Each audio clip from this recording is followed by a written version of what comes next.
Sara always believed love was simple. She was the kind of girl who trusted easily, who smiled at strangers, who thought late-night texts meant someone cared, who believed that if someone said, "I love you," they meant it. That's why when Ayan came into her life, it felt like fate. He was perfect, soft-spoken, protective, intense in a way that made her feel chosen. He remembered the little things, like how she hated thunder and loved vanilla ice cream. He'd text her, "Did you eat?" before she even realized she was hungry. Her friends said he was too much.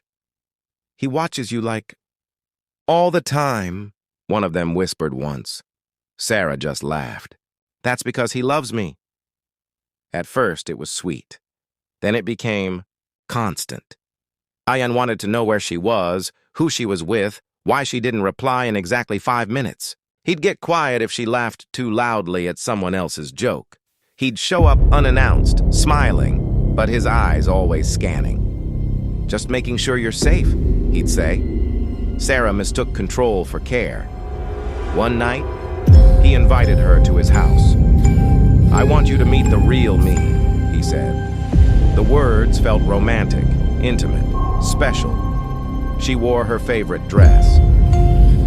His house stood at the edge of town, isolated, quiet, like it had something to hide. The lights flickered as she stepped inside, and a faint metallic smell lingered in the air. "Old pipes," Ayan said quickly, before she could ask. He led her to the living room, dimly lit, walls covered in photos. Sara smiled until she looked closer. They were all pictures of her, not the ones she had sent. These were different, taken from far away, at college, at a cafe, through what looked like windows. Her smile faded. "Ayan, when did you take these?" He didn't answer immediately. Instead, he locked the door. Click. The sound echoed louder than it should have. "You're always so beautiful," he said softly, stepping closer. "Even when you don't know I'm there." Sara's heart skipped.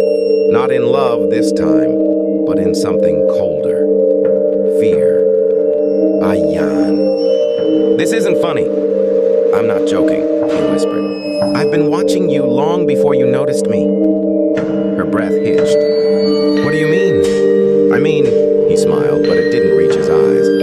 "You were mine before you even knew my name." She stepped back. The room suddenly felt smaller. "Let me go," she said, trying to keep her voice steady. Ayan tilted his head, confused, like she'd said something unreasonable. "Go? Why would you go?" he asked. "I've done everything for you." His tone shifted. "I got rid of people who distracted you." Sara froze. "What?" "That boy you used to talk to," he continued casually. "The one from your class? He won't bother you anymore." Her stomach dropped. "And your friend," he added. "The one who said I was too much. She almost ruined everything." Sara's legs fell back. "You're lying." Ayan stepped closer, his voice now low, sharp. "Do I look like I'm lying?" Silence swallowed the room. Then, a faint sound. A knock.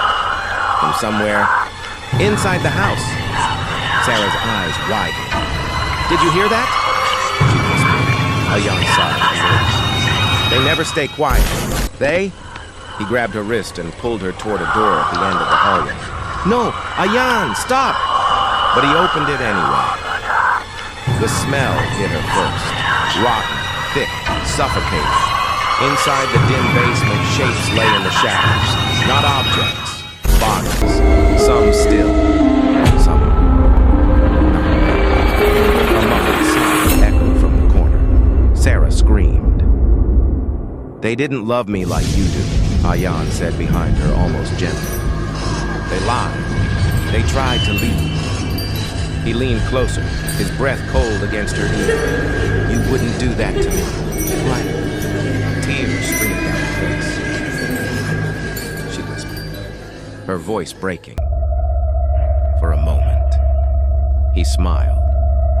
Then his grip tightened. "Good," he said, "because the last girl said the same thing. The basement door slammed shut, and this time, no. One came looking for Sara, because the one person she trusted most had already been watching her long before she ever knew she needed to be afraid.